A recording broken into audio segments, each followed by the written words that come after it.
तो सुबह-सुबह हम आ जाते हैं अनूप भाई अपनी नई-नई स्कॉर्पियो लेके। तो उसके बाद फिर हम लोग चले जाते हैं घूमने के लिए। घूमने के बाद फिर मैं अपनी कावासाकी को लेके चले जाता हूँ उसको सर्विस पे देने के लिए। सर्विस पे देने के बाद फिर आ जाता हूँ मैं हॉस्पिटल। हॉस्पिटल आने में मिलता हूँ अपने चाचा जी से। फिर देखता हूँ तो हमारी सारी वॉल हो रही थी पेंट। उसके बाद हमारे सारे स्टेयर्स पे लग रही थी टाइल्स।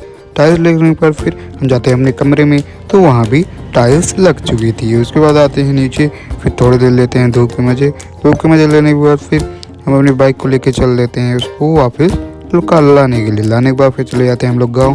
गाँव जाने के बाद फिर हम लोग वापस आते हैं घर पर। घर पर आने के बाद फिर हम लोग का प्लान बन जाता है फैज़ाबाद जाने के लिए, क्योंकि था कुछ काम, तो हम लोग चले जाते हैं। उसके बाद काम करने के बाद फिर हम लोग चले जाते हैं सिग्नेट होटल में। होटल में जाने के बाद फिर हम लोग करते हैं नाश्ता पानी। नाश्ता पानी करने के बाद फिर हम लोग वहाँ से सीधा आ जाते हैं अपने हॉस्पिटल पे। हॉस्पिटल पे आने के बाद फिर चले जाते हैं हम ब्लेज़र लेने के लिए। ब्लेज़र लेने के बाद आते हैं घर। घर आके ब्लॉग